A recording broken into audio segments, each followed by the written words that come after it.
o Irã talvez esteja num beco sem saída, né? Porque ele tem uma potência militar ali muito forte e ele não tem a outra solução senão talvez ir para um caminho mais radical, né?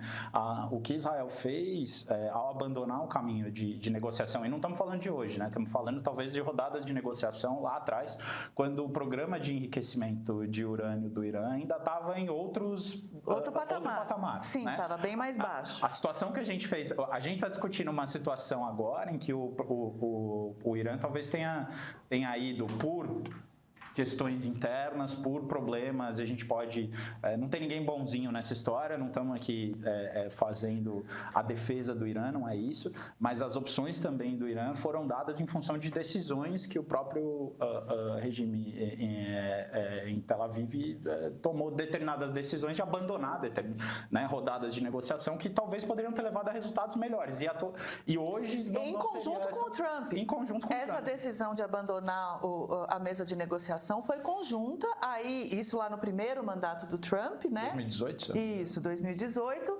E desta vez foi às vésperas de uma nova rodada de negociação que o Trump estava querendo empreender com o Irã, talvez para conseguir algum tipo de solução não definitiva, mas que o capitalizasse politicamente como o pacificador, né? Porque ele se elegeu dizendo que ia levar paz para todos os conflitos do planeta. E cada um deles está se agravando dia após dia diante dos seus olhos, né? Então, o Putin com a Ucrânia, a situação lá está pior. Israel e Irã inauguraram um novo... Não que esse conflito seja do zero, né? Mas, enfim, uma nova etapa desse conflito. E as coisas não melhoram, né? Então, foi um consórcio parar de negociar lá atrás, mas agora não, né? E as escolhas na política têm consequências, né? E consequências ao longo do tempo e vão se repercutindo. Então, esse ataque, inclusive, que Israel promoveu agora, essa ação de Israel vai ter consequências mais para frente. Assim como o que Israel fez ao ocupar a faixa de Gaza da maneira como ocupou, vai ter consequências, né? Benjamin Netanyahu fatalmente em algum momento vai deixar o poder, né? Em algum momento isso vai acontecer, seja por conta da idade dele, por conta da saúde, ou por conta da justiça, ou pela situação política interna. E o que será de Israel com a sua relação com a comunidade internacional? Enfim... tem um motivo por qual o liberalismo propõe que as relações entre os países sejam baseadas na diplomacia, em acordos, em regras estáveis, em organizações internacionais, em regimes internacionais que promovam algum tipo de previsibilidade na tomada de decisão e impactos que sejam respeitados, em regras que sejam respeitadas, a tentativa de um acordo para a não proliferação de armas nucleares, de uma tentativa de mediação do desenvolvimento de energia nuclear. São situações muito difíceis, mas que houve avanços ao longo da década de 80, dos anos 90, nos anos 2000, e que infelizmente a gente não conseguiu universalizar esse tipo de ação, né? Você tem países que têm, só para finalizar esse argumento, você tem países que têm capacidade de desenvolvimento de arsenal atômico. Eu acho que a comunidade internacional não é tola, não é porque não são todos os países que têm e fizeram testes nucleares que, se você pensar, determinados países, se colocarem as suas capacidades em um determinado programa, num programa nuclear, conseguem em 1 ano, 2 anos, desenvolver, né, um armamento nuclear. Tem engenharia, tem recurso, tem militar, enfim, capaz de fazer isso. O Brasil talvez seja um desses países. Mas não tem disposição, não tem necessidade, vocação, enfim, né?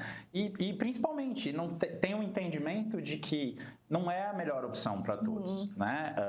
Agora, Israel não é um desses países, né? E tem sido um fator de instabilidade na região. Talvez Israel seja, hoje em dia, especialmente quando a gente vê mudanças de postura em países ali da região, na Arábia Saudita, no Golfo Pérsico como um todo, enfim, países que têm mudado suas relações históricas, né? A Arábia Saudita, inclusive, tentou se aproximar mesmo de Israel, se reaproximou do Irã, que são adversários históricos. Enfim, mas Israel tem sido talvez muito mais por essas questões internas do que por uma razão de Estado, né, que é essa teoria antiga em relações internacionais, essa ideia que inclusive leva a esses raciocínios de que é preciso atacar antes de ser atacado, que a gente pode discutir bastante, mas, enfim, é o fator de instabilidade na região principal hoje em dia. Agora, Vitor, ontem a gente teve uma discussão exatamente nesse sentido. A gente estava com o nosso editor Ian Boechat, que além de nosso editor, grande jornalista, veterano correspondente de guerra, conhece muito de Oriente Médio, de vários outros conflitos, e o Pedro, e um dos debates foi justamente esse, né, de quem representa mais uma instabilidade hoje na região, se o Irã ou Israel. Eu vou convidar o Gabriel para a conversa. Oi, Gabriel, tudo bem? Bem-vindo, querido. Vou te jogar essa provocação também, porque o Trump decretou que é o Irã, né? O regime iraniano está claramente acuado.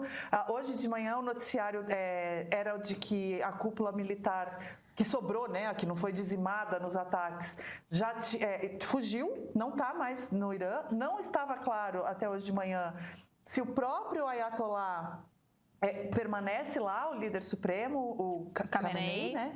Eu não sei se é essa pronúncia, mas certamente os puristas da língua... Pedro Doria diria Khamenei, Flávia, se ele estivesse aqui. O Pedro fala Khamenei. Khamenei. Mas eu vou abrasileirar para não passar vergonha do meu lado. Mas, enfim, Gabriel, e já te adianto que já tem provocação no chat sobre os prefeitos do bunker, que eu sei que você está doido para falar sobre isso, mas primeiro vamos falar do macro, depois vamos para o mico. Eu ia falar micro, mas para o mico dos prefeitos. Boa tarde, querido. Boa tarde, pessoal. Prazer falar com vocês. Bem-vindo, Vitor. Vamos, então, 3 pontos aqui, né? Primeiro, eu quero pegar um gancho do Vitor, que eu considero muito importante, que é sobre a mensuração de democracia, Vitor, e o quanto eu acredito que isso está atrelado a tudo que está acontecendo. Muita gente fala de uma terceira grande guerra mundial, eu não acho que essa é a continuidade. Eu sinto que nós estamos aí numa segunda Guerra Fria. E Guerra Fria é guerra, né? E é uma guerra diferente da guerra anterior, porque ela é uma espécie de net war, né? É uma guerra digitalizada e que cria uma espécie de divisão, de clivagem no planeta todo. Basta nós acompanharmos as mídias sociais no Brasil para percebermos que o conflito Irã-Israel se estabelece num quarteirão de uma capital brasileira, em que um vizinho vai ser pró a um dos lados e outro de outra maneira, sendo que o conhecimento profundo sobre a natureza do conflito, ele fica num segundo plano. E isso, para mim, está muito relacionado, assim como a Guerra Fria anterior, a uma queda expressiva dos indicadores de democracia no planeta. Você disse que a gente tem maneiras diferentes de calcular a democracia. E eu gosto muito dos 2 indicadores que já citei aqui no programa. Um deles, o VDEM, né, que é feito, os Varieties of Democracy. E pela primeira vez em 2024, isso é muito bom citar, eu não vi nenhum outro canal falar isso, Israel deixou de ser uma democracia liberal. Israel passa a ser classificada, depois de 50 anos, como uma democracia eleitoral, né? Uma democracia que, obviamente, tem a estrutura, mas começa a ver dilapidado os seus elementos democráticos, a saber, sobretudo, né? Previsibilidade e transparência de lei no Estado de Israel diminuíram consideravelmente.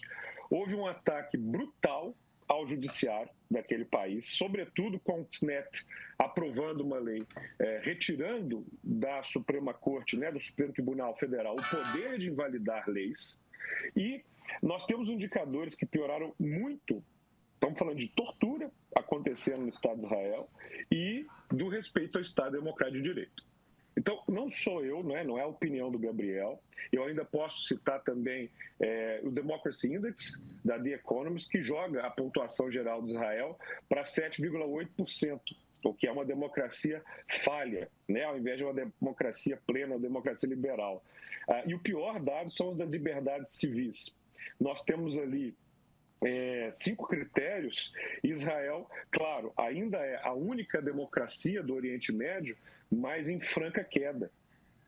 E nunca na história, né, Vitor, em nenhum momento, 2 democracias entraram em guerra. Nunca. Todo mundo pode acompanhar aí, isso é um fato. E à medida que o estoque de democracia vai caindo no planeta, é claro que o ambiente bélico vai aumentando. E nós estamos podendo hoje, Flávia, comparar a queda democrática do planeta com o mesmo grau de acentuada queda com a década de 20 e 30. Então, assim, nós estamos na antessala de um conflito, na visão de alguns, e na minha visão, nós já estamos num conflito frio, por enquanto.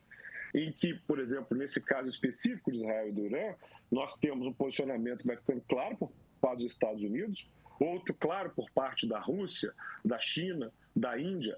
Há eixos bem distribuídos no planeta. Um eixo com índices de democracia mais elevados e outro eixo com índices de democracias menos elevados, né? Então, essa disputa, ao meu ver, esse cenário bélico tem muito a ver mesmo com a queda dos índices de democracia no planeta, que são muito preocupantes. Em 2018, Jair Bolsonaro, um político abertamente hostil ao regime democrático, chegou aqui, à presidência da República, pelo voto. Ninguém pode ter a ilusão de achar que não há conflito em democracia. Não, os regimes democráticos são muito conflituosos. E 4 anos depois se movimentou para continuar aqui, mesmo não tendo votos para isso. Democracia é um regime intrinsecamente frágil.